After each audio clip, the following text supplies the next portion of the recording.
Welcome back, friends. Today we have something a little bit different than we normally do. Being a cook, home cook in the South often comes with gardening, and so today we're going to be doing seed starting.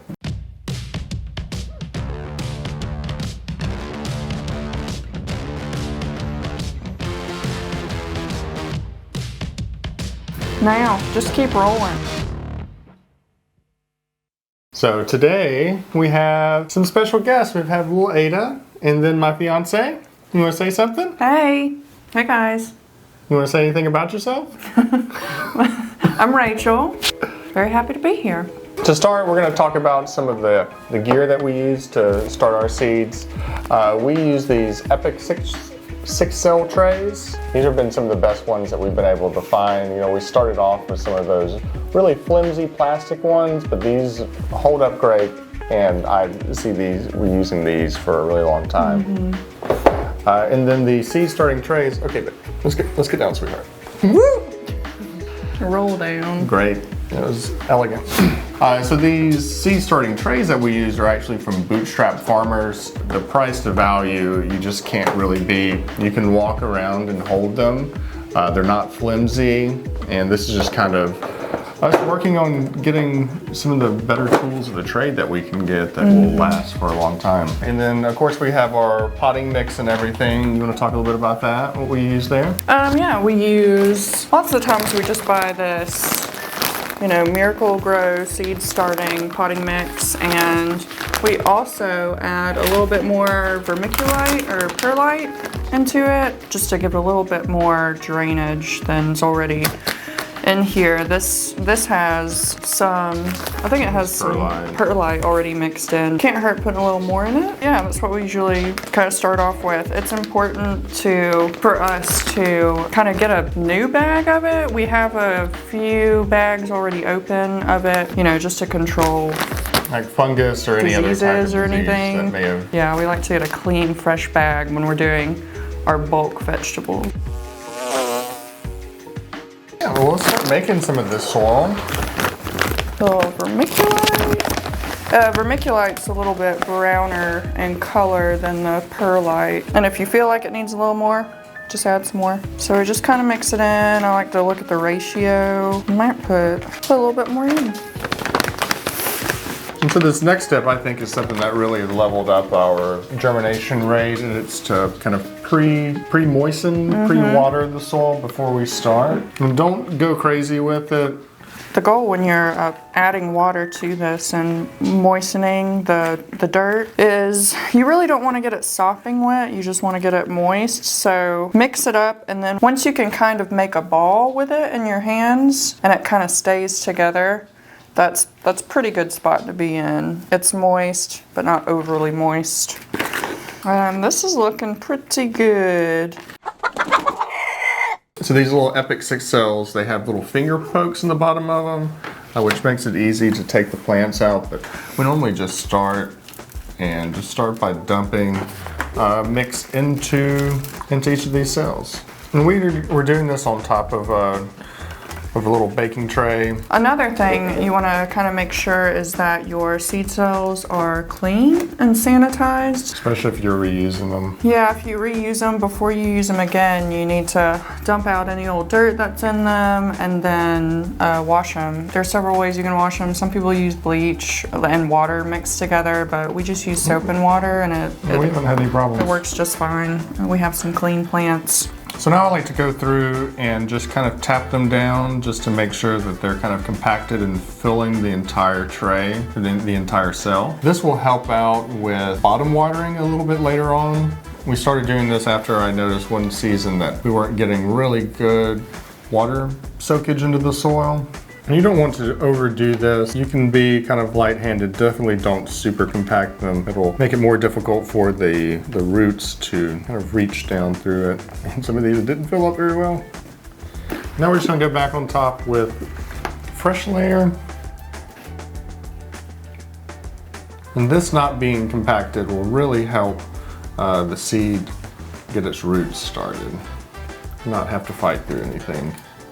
Okay, cool. So these are done. So now we're just gonna go ahead and move these over into our seed tray. Okay, so we're just gonna work through these and we'll see you back in just a second.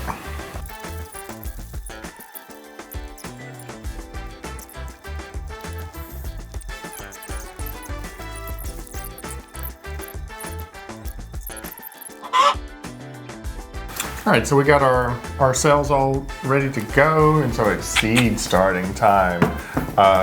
We might have a problem, and this is not even all of them. I just knocked some more seeds on the floor. We've been gardening for a long time, and for some reason, there's a thing in gardening where you just spend all of your life savings each year on a new set of seeds because you got to try them all, right? We are doing good about actually harvesting our seeds. We harvested a lot of seeds from last year's crop, mostly flowers and things like that, but we're trying to get better about that and save them, and it's gone pretty well so far. So let's talk about some of the varieties we're going to grow. Let's start off with our favorites. I think they're in the back. All of them? That's my favorite. Yeah. So I think one of our favorite things about a summer garden is tomatoes. We've never really tried growing any heirloom varieties, so this year we're gonna take that step, get into some of the heirloom varieties. Like last summer, I think we bought at least 5 or 6, or as many as they had, Cherokee purples at the farmers market for tomato sandwiches. Yum. But these are the tomatoes we're gonna try this year. All super delicious stuff. You talk about some of your favorites, and then I'll get into a couple of the other ones. So my favorite tomatoes are definitely going to be the Cherokee Purple and the Mortgage Lifter. Cherokee Purples, we just got so many of them because personally I was eating a tomato sandwich a day at least at some point when they were in season. So those are really great sandwich tomatoes. Yep. And then we got a Mortgage Lifter, which is another one of my favorites, at the farmer's market one time, at our really local one. And it was kind of late in the season, and we were just, trying to find tomatoes. They gave us the little story about the Mortgage Lifter. It was something along the lines of someone had planted them because he was trying to pay off his mortgage, and Yep. ended up being really successful in paying off his mortgage with these tomatoes. I was like, well, that's a good goal. And then Black Brandywine, it's another heirloom that's really, really good. So we're also going to do some paste tomatoes, some Italian Romas, and then my favorite. Y'all, these dogs are crazy right now. Okay, so my favorite out of all these are the Sun Golds. They're such a little sweet little treat that you can just, as you're walking through the garden, just pop you one in your mouth, and they're so delicious. These are our tomatoes this year. Peppers are another good one to go ahead and get started. So let's find our peppers. So our peppers, we really only got one eating pepper this year, and they're kind of a sweet bell pepper blend. But then we also have some large jalapenos, some Thai hot chilies, some poblanos. We use those quite a bit in the kitchen as well. We know who runs this house. It's some damn dogs. And then we also have some Scotch bonnets. One of our friends made some hot sauce from Scotch bonnets, so we're going to try that this year. We also have some Hatch chilies from one of our local friends who works in Schoolyard Roots, which is like a local program in our area. Hi, Tom. Thank you. And then a New Mexico Chamayo chili pepper. Chamayo. Yep. So those are our peppers. Let's talk about some herbs. This is by far not all of the herbs. This is just kind of what we have in this little box next to us. We got some chamomile, some anise, some lemon balm, some chives. We actually have a couple of different type of chives. Some thyme. We also have a couple of different types. This is English. You can't have too much time. Some tarragon. There's some of the Greek Oregon. We've got some rhubarb. And then we have some edible flowers, a little purple emperor. Some really fun stuff there. There's some in here you want to talk about? Yeah, one of my favorites is the edible flowers. You get to have pollinators and eat them too. You both get to enjoy them, and they're beautiful. So we have the nasturtiums, and then there's sweet alyssum, and this year, I started some summer pastels yarrow, so that's a really good herb and beautiful flowers. You can use them as a cut flower or culinary, medicinally, anything you want. So those are actually already started. So yeah, we got some kale. Can't have too much kale. This is a kale dazzling blue. Then we have dinosaur kale. These do really well in our garden about this time of year. And they kind of last all season. Yeah. They don't really fail us. Then we also have some eggplants. We have some ping tung long eggplants. It's like we tend to only grow the Asian style variety of eggplants, Yeah. the ones that look like long squashes. I just feel like they have a lot Yeah. better flavor than the little bowl ones. So good. Just roasting them in the oven. Ooh. We also have Turkish Delight eggplants. That's an Asian eggplant as well. Yeah. And some Fairy Tale mini eggplants. Those are really good They too. work well in containers. So we have way more seeds and we have seed starting trays here, but we've been talking about possibly doing a live stream with our next round of seed sowing. So if you would like to see us in a live stream and come hang out with us, let us know in the comments. Banter with us. Banter. Bubba We forgot a banter. stick. Okie dokie. What you want to start planting? Why don't we start with... Why I'll don't we... do some of the peppers and you can do some of the tomatoes. Yeah. That sounds good. So I'm going to just do 3 of each of these peppers. Some of these are prolific fruiters, yeah. Prolific. He corrected one of my words. Prolific. I like to come in and just create little holes. So we ended up using about a little bit more than 1 bag of seed starting mix for both of these trays, and I You're short too. forgot a couple here. But we had enough left over that we could. That's about what you can expect for getting 2 full trays. We also mixed in the vermiculite. Worked out pretty well. Let's get into some seed starting or some seeding, I guess. Let's get into some seeding. So it's super important that you label all of your seeds. You may think that you'll remember what they are, but that never happens that way. No.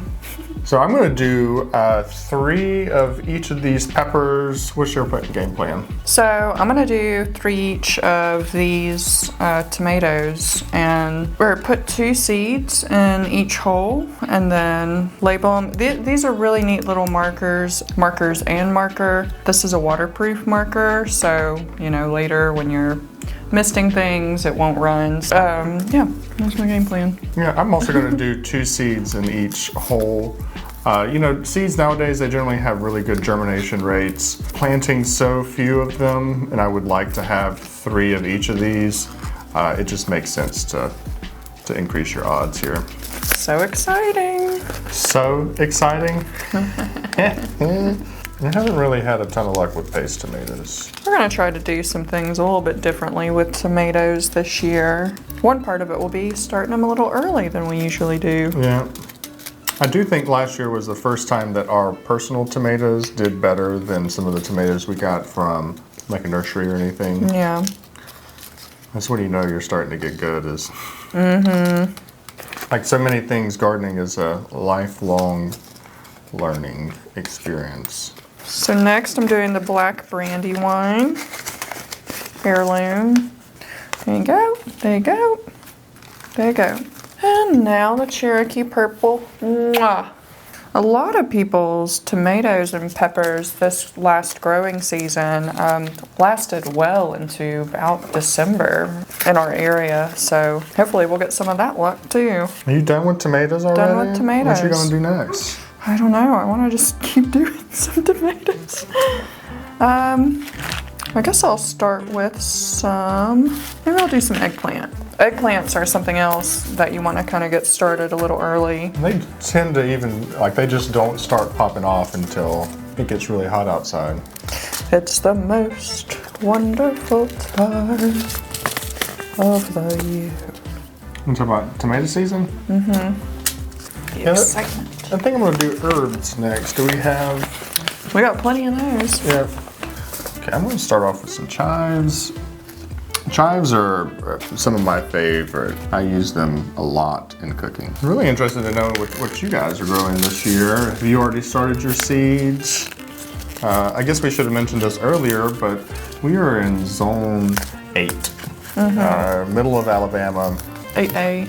8A. 8A. So we have a really long grow season that starts relatively early as well.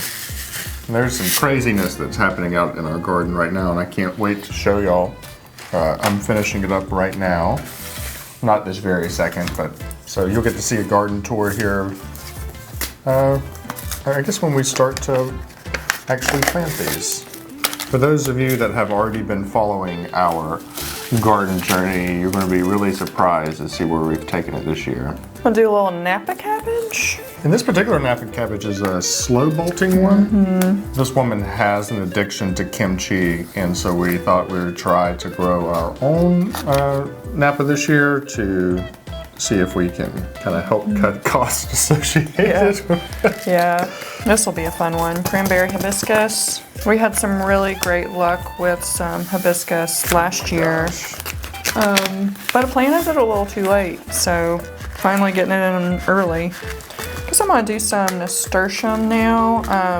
We have lots of nasturtium, different kind of varieties, vining and kind of bushier, shorter types, but we're not gonna start those for a little bit longer, but I wanted to go ahead and get some in, see if I can get a head start on some of the growth, especially of the vining ones, because they'll just, if you pick the flowers off to snack on them or put them on salads or use them, like they'll have more flowers. So another trick, if you don't have these little cards that you can write on, you can actually write it on some painter's tape and then just stick it on the side with the same, we use that same waterproof marker. It might not look as pretty, but it lets you know what's there, and that's important. So the trick, if you decide to use painter's tape as your labeling, you just write it, pull it out further, and then take it back and actually fold it over to kind of make a label that's a little sturdy. And then you pull a little bit more of the sticky out and then tear it. So anything that we plant that is maybe a little too early, we're just going to up pot those things, put them in bigger pots as they get older and mature. Oh, winter savory. That's something I wanted to try. Yeah. Okay, so I'm going to do winter savory next. This is another seed that needs light, so I'm just going to sprinkle a lot of them on top. This is kind of a difficult seed to start.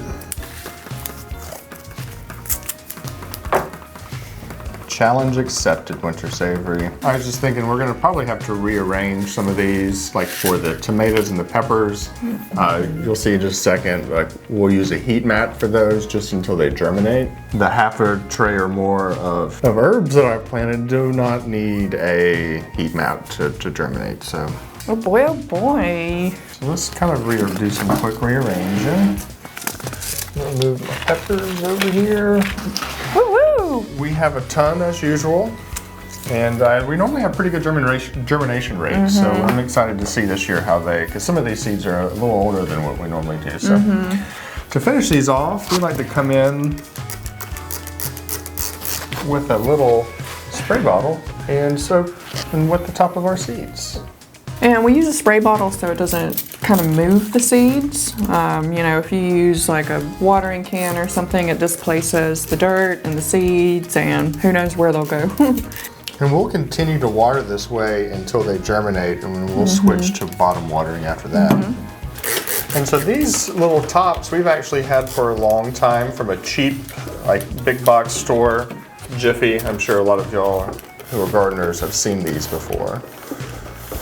But these little things, it creates like a little greenhouse for them. It keeps the humidity high, kind of keeps a perfect germination kind of environment. When she fills that up, so we use just some cheap mats that we got off the internet from Amazon. We've had them for years now. It really is a game changer for germination, especially for seeds that like a little bit warmer environment. I think that was kind of the key for us growing some of these peppers and tomatoes and having them be better than store-bought ones. So let me show you some of our light setup that we use. So we have one of these big lights that we currently have some of the flowers under. And we also use, and these have been what we've had for the longest, are these little Medusa style lights. And they're great because you can raise and lower them as your plants grow. Because when your plants are really, really small, the light needs to be really close to them. Ah, beautiful. So fun. Beautiful. Woo. Well, I want to thank you for stopping by. Baby, thank you for joining me today. It was super fun. Encourage her to come back on the show. That would be great. If you like this type of content, us showing you like how we garden and like what we like to grow, please let us know down in the comments. And yeah, we have a Instagram channel started for it, and hopefully a YouTube sometime in the near future. But it's at Alabama Urban Garden. We'll put a link in the description. Put a link if you want to follow along for the journey a little bit. Thanks for stopping by. We'll catch you next time. Peace. Bye. Cool. That's fun. I'm ready to do it again. Now, just keep rolling. My 4th grade teacher always said that you perform mentally more creative with your shoes off.